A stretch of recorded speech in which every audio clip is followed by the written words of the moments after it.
Bom dia, boa tarde, boa noite ou até mesmo boa madrugada, dependendo da hora que você nos dê a honra de assistir a essa informação importantíssima. Meus amigos e minhas amigas, estou aqui para trazer para vocês um trecho de uma entrevista da Simone Tebet, ministra de Planejamento do governo Lula, a uma rádio do Mato Grosso do Sul, que nós sabemos que é muito mais bolsonarista.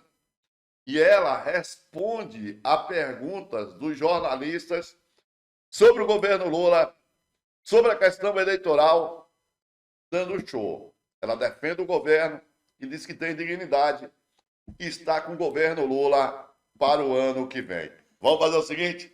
Vamos começar passo a passo e a gente vai analisando com vocês. As imagens, muitas vezes, vai aparecer assim congeladas, por causa de uma questão de direitos autorais. Essas imagens foram retiradas das redes da Simone Tebet, mas de qualquer maneira, para não dar problema, a gente só vai mostrar os momentos no quais ela própria aparece. A resistência teve que adaptar, colocou, fez várias mudanças, enfim.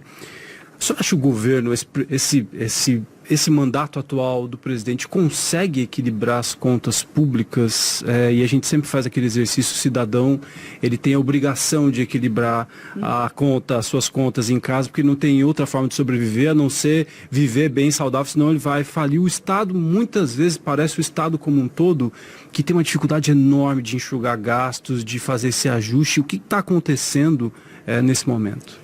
Fabiano, ninguém pode gastar mais do que tem. Ainda mais o Estado brasileiro, porque o dinheiro é do povo. Então, o dinheiro a gente não tem que ficar pagando juros.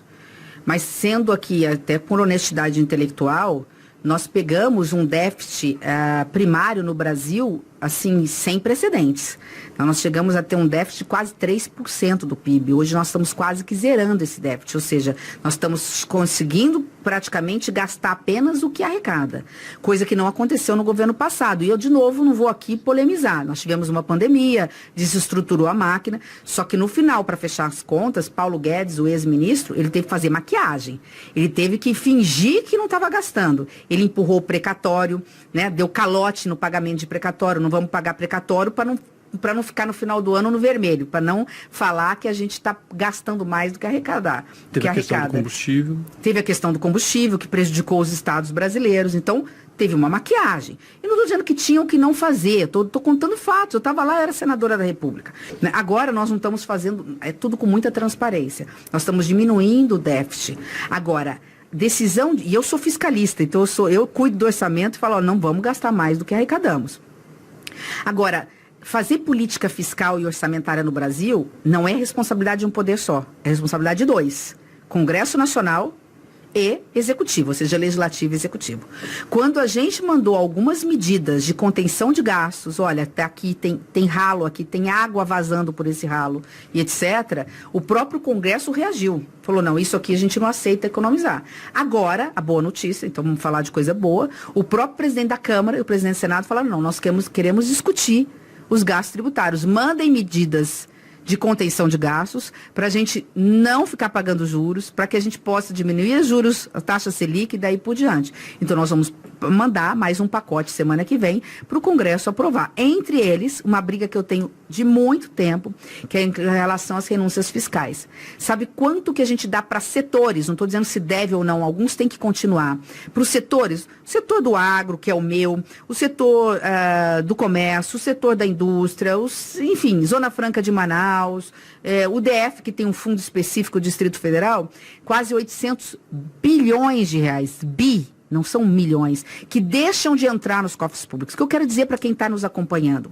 É dinheiro que às vezes falta para construir um hospital de tecnologia de ponta, para colocar na ciência para descobrir a cura de um câncer, para colocar na qualidade da merenda escolar, para construir ferrovias, que o Henrique cobrou.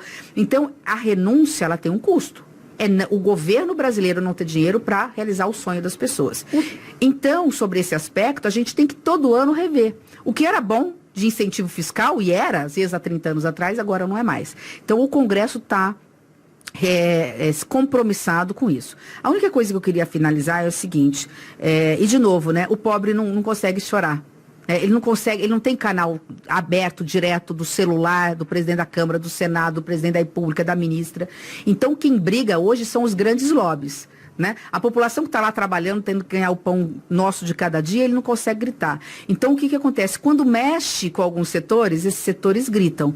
E a gente tem que tentar entender no Brasil o seguinte, não é possível a classe média empobrecida pagar 17% de imposto, né? Os salários, quem ganha 8, 9 mil reais, 7 mil reais por mês, pagar 17% de impostos e, de repente, alguns setores não pagarem nem 10%. Então, você tem que ter um reajuste tributário, né? Se eu ganho milhões, qual é o problema de eu dar 10% dessa contribuição? Então, eu estou dizendo isso tudo porque o grande problema para fechar a conta está numa promessa de campanha do presidente Lula.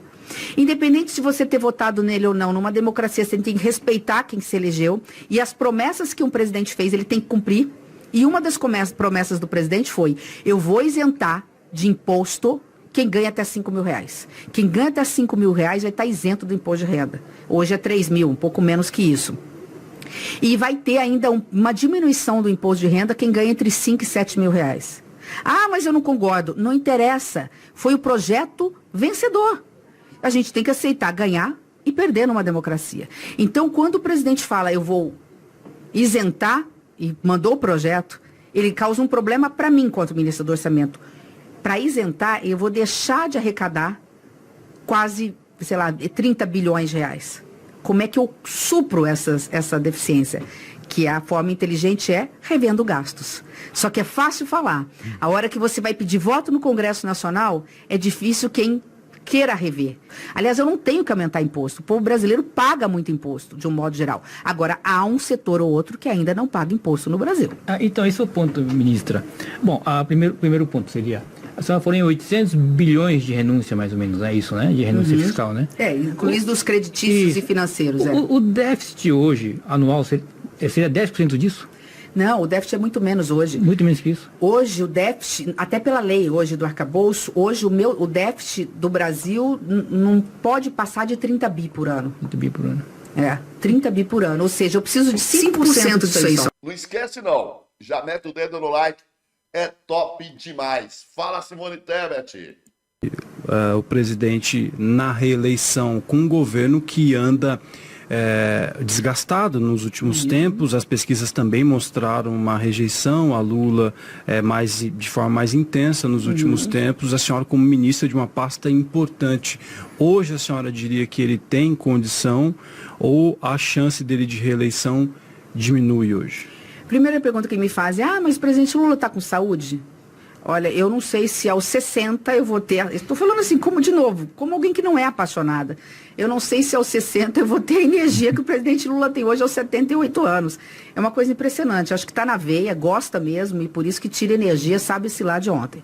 Então, assim, claro que se Deus der, né, se continuar assim, ele é o candidato do PT. Não sei como que vai ser o posicionamento do meu partido. Eu tenho lado, eu não sei ser desonesta e eu não sei cuspir no prato em que como. Né? O meu partido não vai lançar candidato, pelo menos essa é a tendência do meu partido, mas eu tenho lado. Eu para não estar com o presidente Lula, eu não podia estar ministra. Então, isso não tem conversa. Né?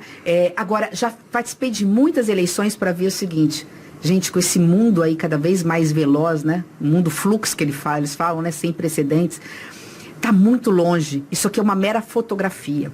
E eu que mexo com o orçamento e com a parte da economia, se a gente olhar os números, né, da economia brasileira, nós estamos no pleno emprego.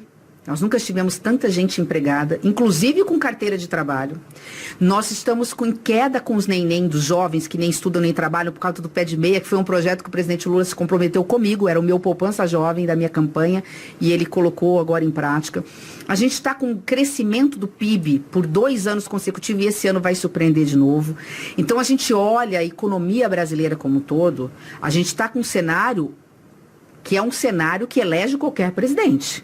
O que nós temos, e você tem razão, como fator que puxa para trás. Há um certo cansaço, a polarização ainda está aí. Então, essa fotografia, ela vai ser outra no início do ano que vem. Aí o futuro vai dizer, né, qual vai ser o resultado da eleição. É o povo brasileiro que vai decidir. Hoje eu não me preocupo com pesquisas. Ministra. Pesquisa 1 ano e 3 meses, 6 meses antes, é mera fotografia, não é filme, né? Bem, meus amigos, a entrevista completa vocês encontram nas redes da Simone Tebet ou no canal Política de Primeira no YouTube. Eu espero que você tenha gostado. Ela mostra muita coragem. Ela está no Mato Grosso do Sul, estado muito bolsonarista, mas ela diz aquilo que realmente é necessário dizer, de onde tem que cortar e que não é traíra. Vai estar com Lula o ano que vem. Gostou? Se gostou, mete o dedo no like, deixa o seu comentário para Simone e passa bastante adiante. Voltamos a qualquer momento com mais um vídeo informativo ou durante a nossa live. Valeu, gente. Tchau.